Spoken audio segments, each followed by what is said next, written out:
will Hamas. You've really got to get better with your Hamas propaganda. You're a racist, small man. genocidal, war criminal. You're trying to put a target on me? Are you and Elon Levy trying to put a target on me? That's exactly what happened. You're so I'm not full going of it to play by one set of rules people that where he normally gets are to very interrupt civilized, me. here you tell lie after lie and have to respond to it because you Civilized? lie.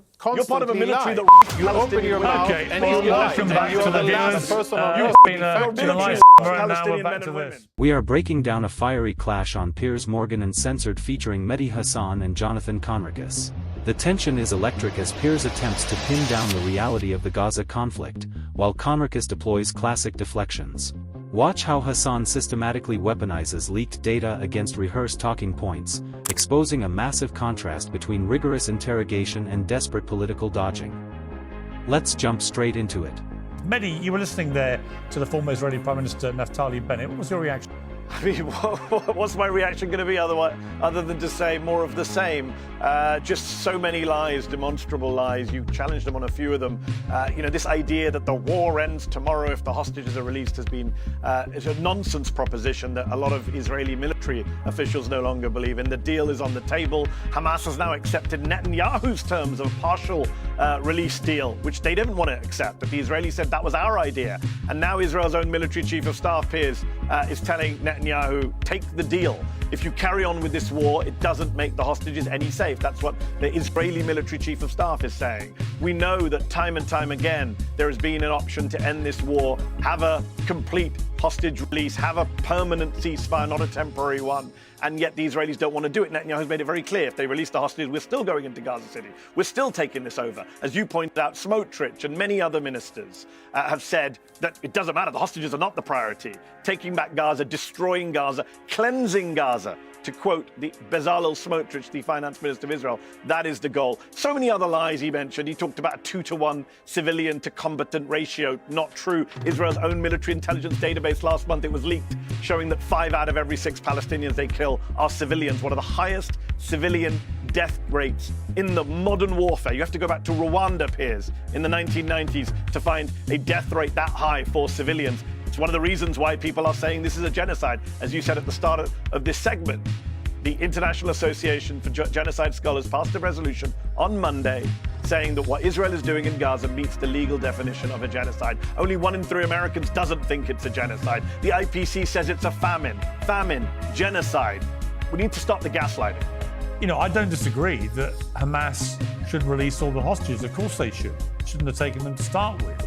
But I vehemently disagree with Naftali Bennett's framing that simply ends everything, because nobody seriously believes that is the case. The debate completely explodes over Israeli cabinet quotes. Mehdi Hasan absolutely dominates the segment, landing heavy-hitting points by quoting Finance Minister Smotrich's radical plans to flatten Gaza. Conricus completely dodges these damning facts, resorting to silly, ad hominem slurs by labeling Hasan a Hamas mouthpiece. While Conricus offers weak excuses about fringe elements, Hasan relentlessly hammers him with devastating statistics on civilian casualties and ongoing international war crimes investigations. Well, whether you believe it or not is maybe important, but at the end of the day, I very much believe in that as well. And I think that it's very simple to go back to the situation on October the 6th and take stock of the situation then. There were no Israeli soldiers fighting in Gaza, and there was no famine or any of the other falsehoods that Hamas propagandists are spreading and the other lies that are being told every day in international media. The situation was that we were on our side of the border and Hamas and ordinary Palestinians were on their side of the border. What changed the situation was Hamas's attack on Israel.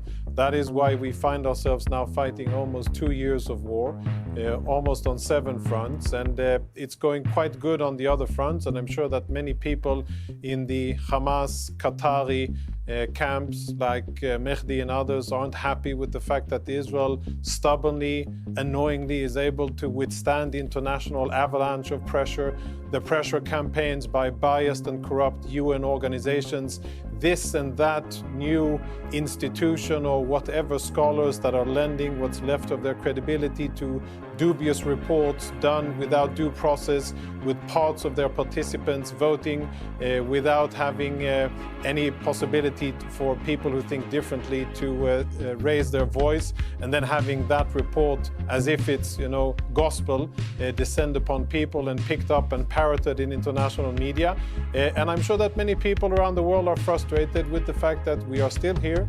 We still intend to defeat our enemies. And yes, I agree, we are not doing it in the swiftest way, and I would have wanted us to have done it swifter and better. I would have wanted all of our hostages to be back. But to be very clear, if Hamas lay down their weapons, and if we get our hostages back and Hamas is dismantled from governing the Gaza Strip, I have absolutely no doubt that the war would end in that instance, and there would be no Israeli claims or ideas or escapades or anything else that you might quote fringe elements in Israeli society. It wouldn't happen. We would go back to minding our own business. But hang on. Which All would right, be Jonathan, to live and to prosper in our homeland. But hang on a second. Fringe members of society do not normally include the finance minister of the government. Gaslighting. Smotrich is the current finance minister of the Israeli government. He's not a fringe member of society. US national debt is more than $37 trillion. And these are uncertain times for the global economy. It's enough to make you think, maybe now would be a good time to buy some gold. Whether it's a hedge against inflation, peace of mind during global instability, or just sensible diversification, Birch Gold Group believes that every American should own physical gold. They created something special.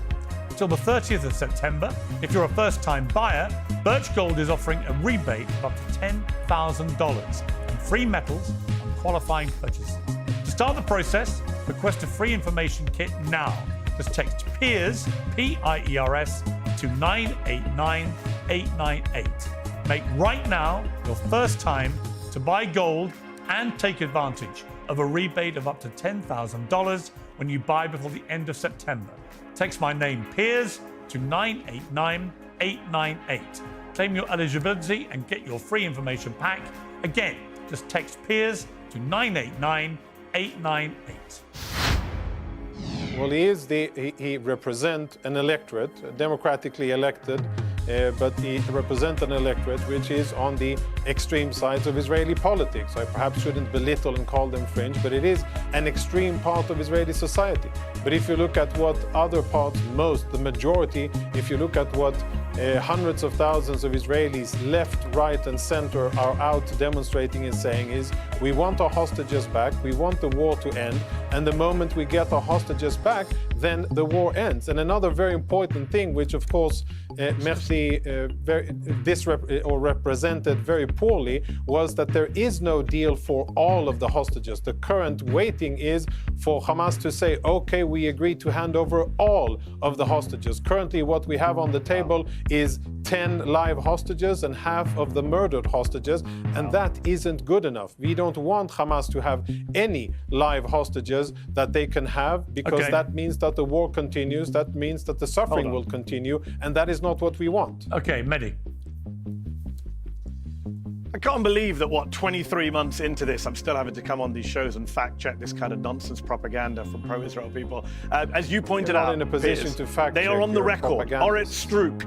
They are on. Yeah, I can actually fact check. Let's give some facts. Bezalel Smotrich has said very clearly the hostages are not the you're priority. not the representative Orit Strouk, of the fact, settlements Mehdi minister. Hasan. Can I speak The without last being thing you interrupted? are Let him is speak, You had a Jonathan. chance. Jonathan, he You was had a quiet. chance for your propaganda. Jonathan, he was quiet. I will interrupt you for the next 20 minutes. Jonathan, he allowed you to speak without interruption. Let Mehdi do the same.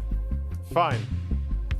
You can come back in and lie again in a moment. I'll give the facts to the viewers. The finance minister, Bezalel Smotrich, said very clearly that the hostages are not the priority. Ben-Gvir has said a similar line. Orit Strouk, the settlements minister, said recently, we have to go into every area, even if the hostages die, even if they're unsafe, we have to do it. They have made that very clear.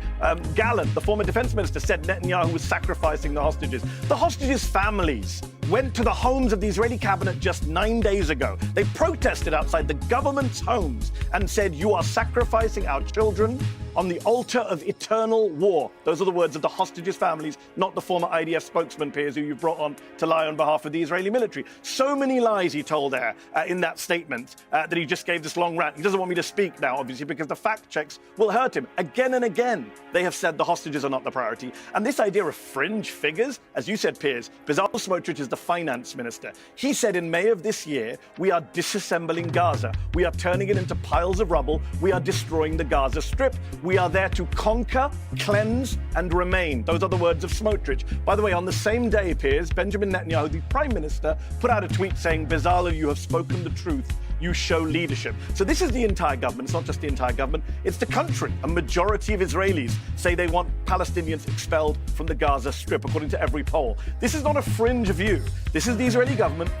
This is Israeli society. And for Jonathan to say, "I'm in the Hamas camp," come on, Jonathan, get some new lines. I'm not in the Hamas camp. I've never defended Hamas on this show once. Piers knows that. Although you come on this show to defend an Israeli military you were part of and spokesman for. You were part of an Israeli military that's being investigated at the ICJ for genocide. You're part of an Israeli military that was indicted at the International Criminal Court for war crimes and crimes against humanity. You're part of an Israeli military and that the International Association of Genocide Scholars have said is a genocide.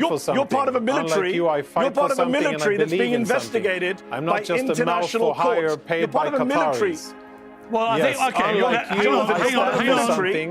Let me jump in. No, hold on, I'm finishing my point, Piers. Jonathan, let me finish and I'll come to you. You're part of a military that has been investigated for sexual violence and rape against Palestinians. Did that happen on your watch? Did you sign off on what the UN says is sexual and gender-based violence? Let me ask Jonathan a question. Okay, Jonathan. A military that bombed a hospital last week, Jonathan. Okay, your military bombed a hospital. Let me ask Jonathan an IDF question. Bombed a hospital. Let me ask Jonathan. Only a sociopath would defend that. All right, let me ask Jonathan a question, which is, as a former IDF man and spokesman, it is reported that behind the closed-door overnight meeting, IDF's Chief of Staff, Major General Ayal Zamir, vehemently opposed a Gaza City takeover, which he has repeatedly warned would endanger the lives of his soldiers and the remaining hostages held by Hamas. That was the Times of Israel reporting that. Are you not concerned as a former IDF man that the guy who's the Chief of Staff of the IDF right now thinks this is a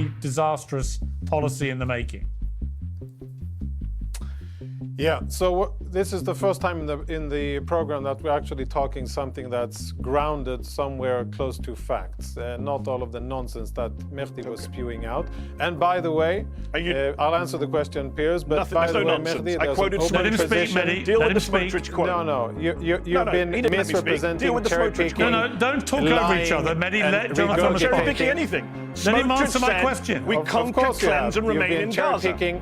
No, that's the factual quote. All right, please let him answer my question. Which Netanyahu agreed with. All right, Jonathan, answer my question, please. I'll answer the question. So, Lieutenant General Eyal Zamir is an excellent officer. He's the Chief of Staff of the IDF, and he's been leading the IDF with quite significant successes against Hezbollah, against the Iranians, and he is leading the IDF in our very just war against Hamas.